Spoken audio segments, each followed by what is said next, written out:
بسم اللہ الرحمن الرحیم۔ پیارے بچوں، خواجہ حیدر علی آتش کی غزلیات کی تشریحات کے بعد یہ مشق آپ کی خدمت میں حاضر ہے۔ یہ مشق آپ لوگوں نے جو تشریحات آپ لوگوں نے لکھی ہیں تشریحات کے بعد، تو تشریحات کے بعد نیکسٹ پیج پر آپ لوگوں نے اوپر لکھنا ہے مشق یا مشقی سوالات جوابات، ہیڈنگ دینی ہے، اور پھر بالکل جس طرح ہم کلاس روم میں لکھتے ہیں باقاعدہ طور پر سوال نمبر 1 جواب نمبر 1، تو بالکل اسی طرح آپ نے پراپر طریقے سے سوالات جوابات کی ہیڈنگ دینی ہے اور صاف اور خوشخط لکھنا ہے اسی انداز میں جس طرح ہم کلاس روم میں لکھتے ہیں۔ تو آپ نے پہلا سوال لکھنا ہے ہمارا، اگر آپ کتاب آپ کے پاس ہونی چاہیے، تو پہلا سوال آپ کے مشق میں ہے کہ پہلی غزل کی قوافی لکھے۔ قوافی قافیہ کی جمع ہے، تو پہلی غزل کی قوافی لکھے۔ قوافی قافیہ کی جمع، پہلی غزل کی قوافی مندرجہ ذیل ہے: فسانہ، غائبانہ، خزانہ، خانہ، دانہ، زمانہ، نشانہ، عاشقانہ۔ یہ بالترتیب جو غزل میں آتش نے جو قافیے استعمال کیے ہیں، ہم آواز افراز استعمال کیے ہیں، اسی ترتیب سے ہیں۔ آپ ساتھ ساتھ کتاب میں بھی دیکھتے جائیں تو یہ آپ کے ذہن میں خود بخود بیٹھ جائیں گی۔ سوال نمبر 2 آپ کے پاس ہے کہ دوسری غزل کی ردیف لکھے۔ اب دوسری غزل کی بات ہو رہی ہے جو ابھی اس سے پہلے ویڈیو میں ہم اس کی تشریحات لکھ چکے۔ تو دوسری غزل کی ردیف یہ ہے: راہ میں ہے، ڈبل کاماز میں آپ لوگوں نے واوین میں اس کو لکھنا ہے، راہ میں ہے۔ اچھا جی، سوال نمبر 3 ہمارے پاس موجود ہے کہ پہلی غزل کی دوسرے شعر میں قارون کا ذکر کس حوالے سے آیا ہے؟ پہلی غزل میں ہم نے شعر نمبر 2 میں پڑھا تھا کہ ایک زیر زمین سے آتا ہے جو گلزو سر وقف، تو قارون نے لٹایا راستے میں خزانہ کیا۔ تو یہ اسی شعر کے بارے میں بات ہو رہی ہے۔ شاعر کتاب والے کہتے ہیں کہ اس کا ذکر کس حوالے سے آیا ہے؟ تو ہم جواب لکھیں گے کہ قارون بنی اسرائیل یعنی موسیٰ علیہ السلام کی قوم سے تھا، قرآن میں اس کا ذکر آیا ہے، جس کے ہاتھ سونا بنانے کا نسخہ آ گیا تھا اور اس کی وجہ سے وہ انتہائی مالدار بن گیا تھا۔ حضرت موسیٰ علیہ السلام نے اس سے اپنا مال اللہ کی راہ میں خرچ کرنے کو کہا، تو اس نے صاف انکار کر دیا اور اس پر اسے سزا ملی اور اپنے مال سمیت زمین میں دھنس گیا۔ مال سمیت زمین میں دھنس گیا، یہ سزا کے طور پر۔ اس شعر میں پھولوں کے زرد دانوں کو ان کی رنگت کی وجہ سے سونے سے تشبیہ دی ہے کہ پھول قارون کے خزانے سے سونا نکال نکال کر لٹا رہے ہیں، گویا مال جمع کرنا قارون کے کام کچھ نہ آیا۔ اور ذہن میں اگر آپ ویسی ہی، کیونکہ یہ تو پھر قواعد کی بات ہو رہی ہے، اگر آپ ذہن میں رکھیں تو یہ حسن تعلیل کی بڑی زبردست مثال ہے۔ اچھا جی، سوال نمبر 4 یہاں پر ہے کہ دوسری غزل کو ذہن میں رکھتے ہوئے دوسری غزل کی دوسرے شعر میں کون سی خاص بات بیان ہوئی ہے کہ اصل میں شاعر نے وہ قلندرانہ شعر لکھا ہے کہ عدم کی کوج کی لازم ہے فکر ہستی میں۔ تو ہم اسی کا جواب لکھیں گے کہ دوسرے شعر میں اس بات کی طرف اشارہ ہے کہ انسان کو دنیا میں آخرت کے سفر کے لیے تیاری کرنی چاہیے۔ اس نے آخر اس دنیا کو چھوڑ کر اللہ کے حضور اپنے اعمال کا حساب پیش کرنا ہے، اور یہ ایسا سفر ہے کہ راستے میں نہ کوئی آرام گاہ ہے اور نہ کوئی سفر کا سامان مہیا ہوگا، بلکہ خالی ہاتھ جانا ہوتا ہے۔ ہم روزانہ دیکھتے ہیں نا کتنی اموات پیش آتی ہے، کتنی اموات واقع ہوتی ہے، ہم کتنے لوگوں کے جنازے پڑھاتے ہیں، چارپائی میں ڈال کر، پلنگ پر ڈال کر ہم اس کو قبرستان لے جاتے ہیں، بالکل وہ خالی ہاتھ ہوتا ہے، کفن میں کوئی جیب نہیں ہوتی اور قبر میں کوئی اکاؤنٹ نہیں ہوتا۔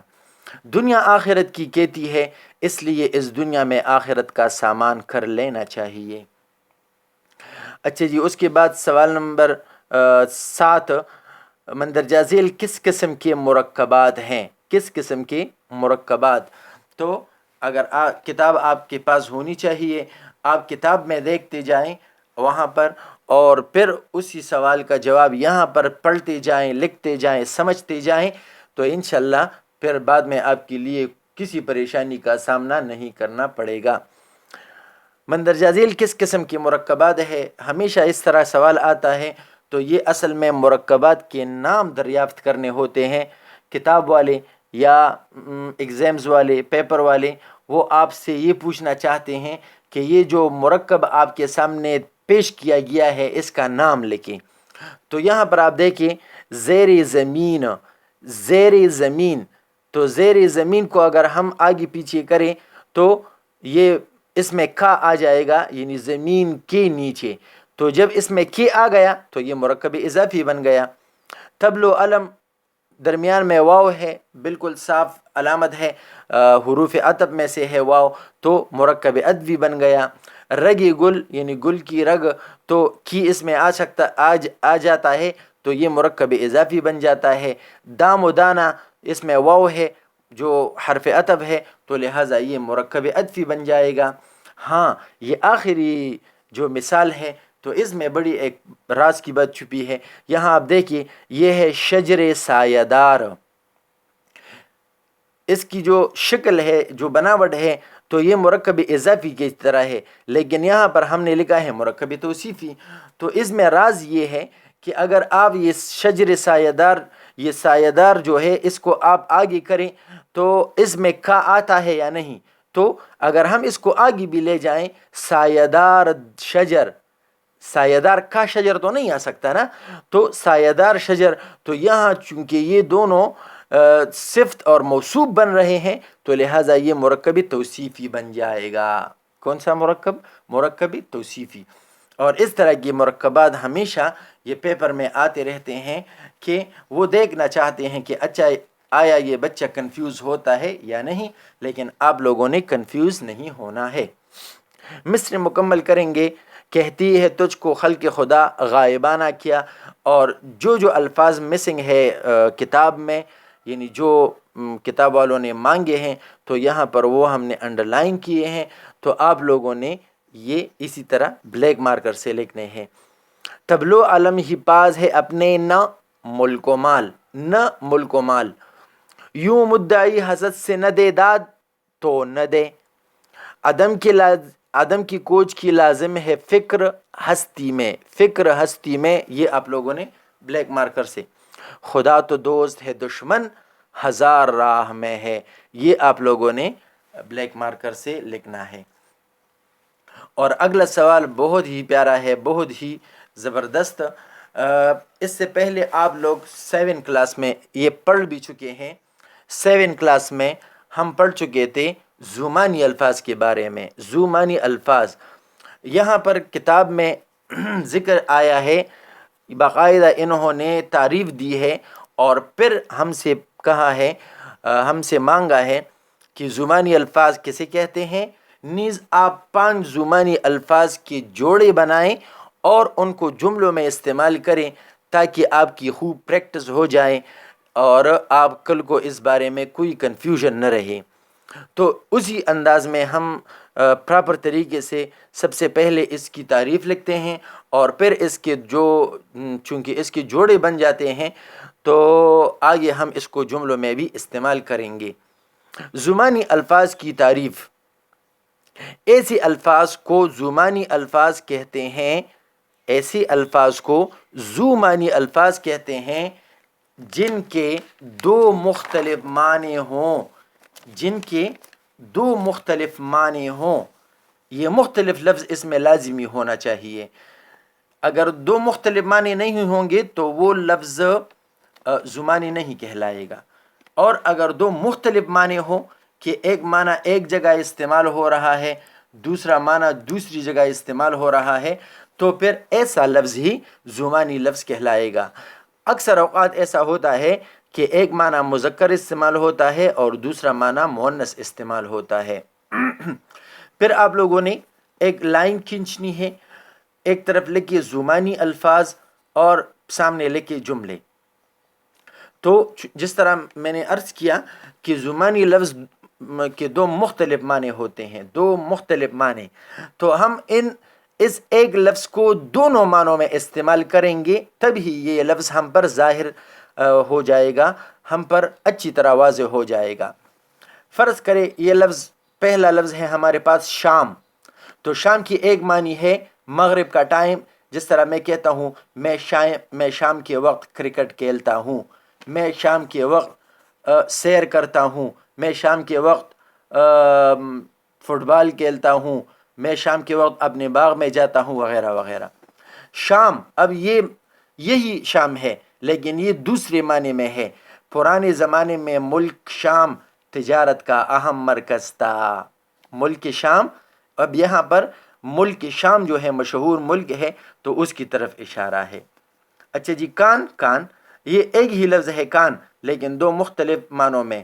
انسانی جسم میں کان اہم عضو ہے، کان یعنی سننے والے عضو کی طرف اشارہ ہے جس سے ہم بات سنتے ہیں، اور دوسرا معنی کیوڑا میں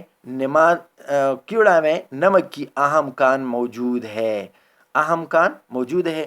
یہ پاکستان کا جتنا بھی نمک ہے تو یہ وہاں سے نکالا جاتا ہے۔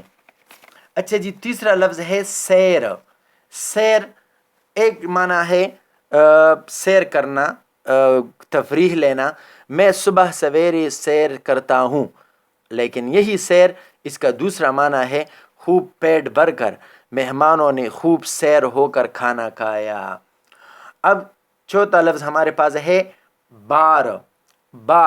احمد ہر بار امتحان میں پاس ہوتا ہے، ہر بار یعنی ہر دفعہ، اور یہی بار، اس بار کی معنی ہے بوجھ۔ کوشش کرو کہ زندگی میں کسی پر بار نہ ہو، کوشش کرو کہ تم زندگی میں کسی پر بھی بار نہ ہو۔ اور آخری لفظ ہمارے پاس ہے عہد۔ عہد کے دو معنی ہے، ایک عہد کا معنی ہے وقت، زمانہ، جس طرح ہم کہتے ہیں حضرت عمر کے عہد خلافت میں ہر طرف انصاف تھا۔ اب اور دوسرا معنی اسی عہد کا ہے وعدہ، عہد پورا کرنا مومن کی نشانی ہے۔ یہ یہاں تک تو آپ کا مشق ختم ہوا۔ ایک بات آپ اچھی طرح ذہن نشین کر لیں، کیونکہ یہ 20 تاریخ تک یہ انشاءاللہ آپ کے پاس دو ویڈیوز ہم اپلوڈ کریں گے، آپ کے پاس آئیں گے، تو اس کے لیے روزانہ کے بیس پر تو ہم یعنی 2-3 ویڈیو میں روزانہ آپ کو ہوم ورک دینا تھوڑا مشکل ہو جائے گا۔ تو آپ اس طرح کریں کہ اپنے لیے ایک ٹائم ٹیبل بنائیں، اپنے لیے ایک قاعدہ بنائیں کہ جو فرض کرے میر تقی میر کی غزلیات ہے تو وہاں سے آپ شروع کریں، روزانہ کی بنیاد پر 2-3 تشریحات یاد کرتے جائیں۔ انشاءاللہ بہت جلد آپ ہوم ورک کے طور پر یہ سارا کام یاد کر لیں گے، تو بعد میں پھر آپ کو کسی پریشانی کا سامنا نہیں کرنا پڑے گا۔ السلام علیکم۔